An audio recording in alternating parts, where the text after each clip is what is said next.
Hey MennoNerds, this is Deborah, and today I would like to ask you the question, who is welcomed at your communion table?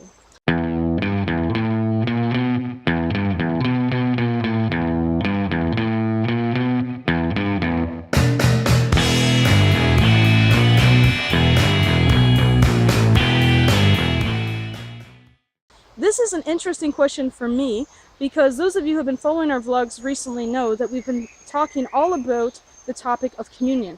We've been talking about whether we should have an open or a closed table, who do we include, who potentially would we exclude, and what type of attitude should we approach the table with.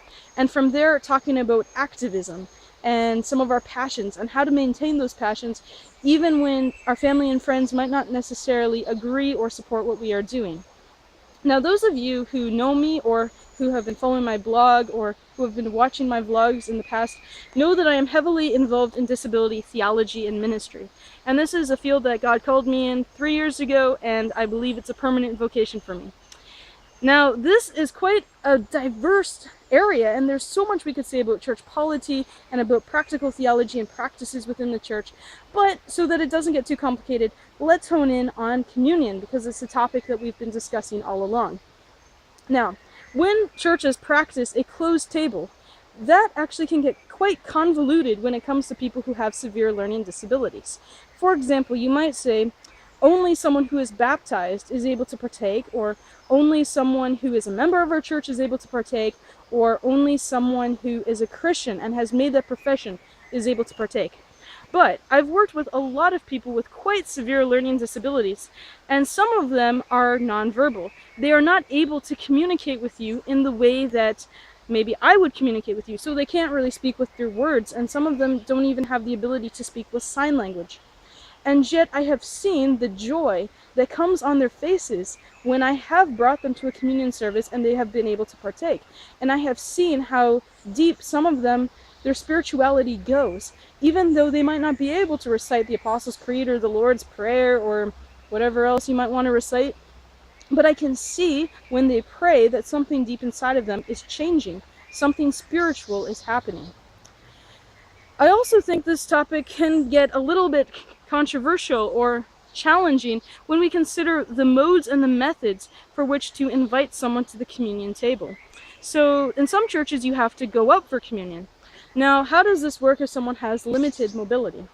Or some churches will actually bring the plate over to you, but what do you do when someone has a severe disability? Do you pass the plate over to them, or do you look them in the eye and hand them the plate and say, the body of Christ broken for you, the blood of Christ shed for you. You are my brother, you are my sister, in the same way as everyone else in this church. Now, obviously, there are no easy answers for these types of questions, but I'm an activist, and I really truly believe that it's something that our church needs to start thinking about. We need to start becoming passionate about these kind of things, because so many of our brothers and sisters with disabilities are being excluded on a daily basis. So I think a much healthier approach would be not just how do we invite people into the church in the first place, how do we set up a ministry for people with disabilities, but more so, how do we include them into church membership? What does it look like for a person to be baptized who has a disability? What does it look like for a person with severe autism or severe Down syndrome to be able to make a profession for Christ?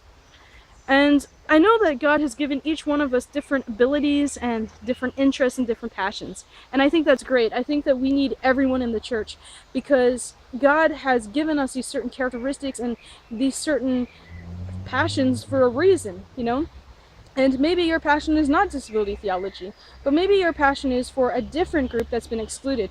We've already heard about one of our MennoNerds who is passionate about rough sleepers, about the homeless population.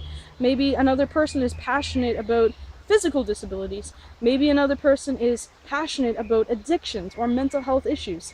And how do we include everyone into our circle, and how do we raise our voices in protest and create some trouble, stir up some controversy in the church to shake the comfortable population that only appeals to a certain group of people who happen to fit into the norm, to include all God's children?